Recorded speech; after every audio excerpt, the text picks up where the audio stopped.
අපි අද මේ විග්‍රහය පටන් ගමු හරිම ලස්සන ඒ වගේම ගොඩක් දේවල් හිතන සලස්වන සෙන් කතාවකින්. මේක සෙන් දහම ගැන ඉගෙන ගන්න ආසාවෙන් හිටපු මහාචාර්යවරයෙක් ගැන කතාවක්. දවසක් මෙයා හමු වෙන්නේ යනවා ඒ කාලේ හිටපු හරිම ප්‍රසිද්ධ සෙන් ගුරුතුමෙක්වර. ඉතින් මේ දෙන්න කතා බහ කරන අතරේ තේ පිළිගන්නනවා.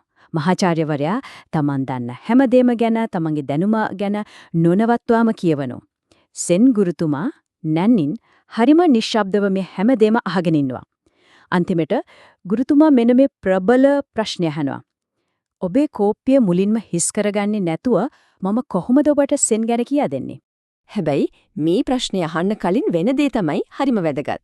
ගුරුතුමා මහාචාර්යවරයාගේ කෝප්පෙට තේවක් කරනවා, වක් කරනවා, කෝප්පේ පිරෙනවා, ඒත් නවත්තන්නේ නැහැ. තේ ඉතිරිලා පිටාර ගලලා මේසේ පුරාම යනවා. අන්න ඒ සිදුවීමත් එක්ක තමයි අර ප්‍රශ්නේ අහන්නේ. හරි. ඉතින් මේ හරිම සරල කතාව පිටිපස්සේ තියෙන ගැඹුරු අර්ථය මොකක්ද? මේක තමයි ඉගෙනීම සහ අපේ වර්ධනය ගැන තියෙන ප්‍රබල උපමාවක්. අපි දැන් මේ පිටාර ගලන තී කෝප්පය කියන රූපකය ටිකක් ගැඹුරින් බලමු. මෙන්න මේකයි කතාවේ හරිය. අර පිටාර ගලන තී කෝප්පේ කියන්නේ වෙන මොකක්වත් නෙවෙයි. අර මහාචාර්යවරයාගේ මනස. ඒ මනස එයාගේම මත, එයාගේම දැනුමෙන් කොච්චර පිරීලා තිබුණද කියනවනම් අලුත් දෙයක් දාන්න පොඩිවත් ඉඩක් තිබුණේ නෑ. මෙතනින් අපි එනවා හරිම වැදගත් කාරණයකට. ඒ තමයි විශේෂඥයාගේ උගුල. ඒ කියන්නේ සමහර වෙලාවට අපි දැනුමම අපිට හිරගයක් වෙනවා. අනුතින් ඉගෙන ගන්න එකට බාධාවක් වෙනවා. හරියට ඒ දැනුමෙන්ම හදාගත්තු කූඩුවක අපිම හිර වෙනවා වගේ. ජපාන් භාෂාවේ මේකට හරිම ලස්සන වචනයක් තියෙනවා ෂෝෂින්. සෙන් බුදුදහමෙන් යන මේ සංකල්පයේ තේරුම තමයි ආරම්භකයෙකුගේ මනස. ඒ කිව්වේ මොනවා හරි දෙයක් ඉගෙන ගන්නෙද්දී කිසිම පූර්ව මතයකින් තොරව හරිම විවෘත මනසකින් උනන්දුවකින් ඒකට මුහුණ දෙන එක. මේ මනස් දෙකේ වෙනස සෙන්ගුරු ශුන්රියෝ සුසුකි හරි අපූර්වට පැහැදිලි කරනවා. එතුමා කියනවා ආරම්භකයෙකුගේ මනසේ හැකියාවන් බොහොමයක් තියෙනවා. ඒත් විශේෂඥයෙකුගේ මනසේ තියෙන ටිකයි කියලා. හිතලා බැලුවත් අපි ගොඩාක් වෙලාවට මේ වගේ අපිටත් නොදෙනීම අපි පරණ විශ්වාසවල වහල්ලු වෙලා අපි හැදුණු වෙඩුණු විදිය, අපි ඉගෙනගත ක්‍රම, ඒවා තමයි හොඳම දේවල් කියලා අපි හිතනවා. ඇයි කියලා ප්‍රශ්න කරන්න ඉවත් නැහැ. මේ හිතුවිල්ල ගැන ටිකක් හිතන්න. මම මොක දන්නවා. හුරුපුරුදුයි නේද? අන්න ඒක තමයි විශේෂඥ මනසේ සලකුණ. අලුත් දේවල් වලට දොර වහගන්නේ අන්න එතනේ. ඒත් ඇත්තගම වෙන්න ඕනේ මොකද්ද? ජේම්ස් ක්ලියර් කියන විදිහට ප්‍රශ්න තියෙන්නේ විශේෂඥයෙක් වුණාම අවධානය අඩු කරන්න එක නෙවෙයි, තවත් වැඩි කරන්න ඕනේ කියන එක. හිතන්නකෝ කවුරු හරි විෂයක් ගන්න 98ක්ම දන්නවනම් අර අන්තිම දෙක අල්ලගන්න කොච්චර සූක්ෂමව අහගෙන ඉන්න ඕනේද? ඉතින් මේ සෙන් ප්‍රඥාව නිකන් පැරණි කතාවක් නෙවෙයි, නූතන මනෝවිද්‍යාවෙත් මේ ගැන කතා වෙනවා. ඒකට කියන්නේ unlearning කියලා. සරලවම කිව්වොත් අපි දන්නවා කියලා හිතන් ඉන්න දේවල් ගැන ආයෙත් සැරයක් හිතලා බලන එක. හැබැයි මේක පැහැදිලිව තේරුම් ගන්න ඕන දෙයක්. unlearning කියන්නේ අමතක කරන එකට නෙවෙයි. ඒක ඊට වඩා ගැඹුරු දෙයක්.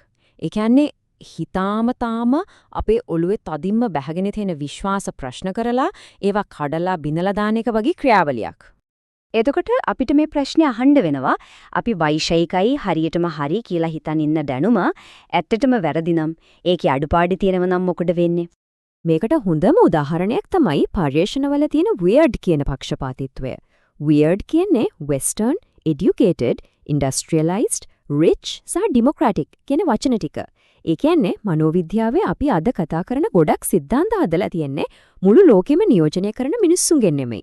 බටහිර, උගත්, කාර්මික, පොහොසත්, ප්‍රජාතන්ත්‍රවාදී රටවල් වල ඉන හරිම පොඩි පිරිසක් අධ්‍යයනය කරලා. මේකේ තියෙන බරපතලකම තේරෙන තවත් උදාහරණයක් තමයි මේ. 1993 වෙනකම්ම ඖෂධ පරීක්ෂණ වලින් කාන්තාවන්ව බොහෝ දුරට අයින් කරලම තිබුණා.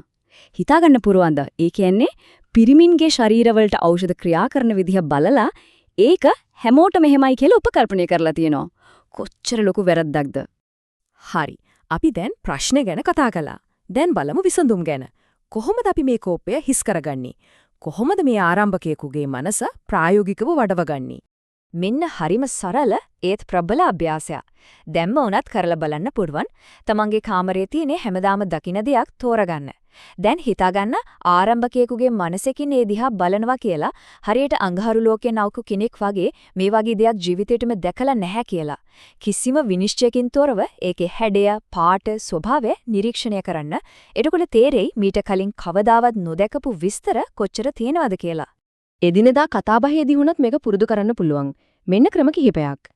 හැම වෙලේම තමන්ගෙන් දෙයක් එකතු කරන්න, වටිනාකමක් දෙන්න තියෙන උවමනාව අතාරින්න. හැම තර්කයක්ම දිනන්නම ඕන කියන හිතුවිල්ල අයින් කරන්න. කවුරු හරි දෙයක් කියද්දි මට ඒ ගැන තව ටිකක් කියන්න කියලා අහන්න. හිතා ගන්න තමන් හැමදේම දන්නේ නැහැ කියලා. ඒක පිළිගන්න. මේක ඇත්තටම ලොකු මානසික වෙනසක්. ලැජ්ජාව මත පදනම් වුණු හිතකින් කුතුහලයේ මත පදනම් වුණු හිතකට මාරු වෙනවා වගේ දෙයක්.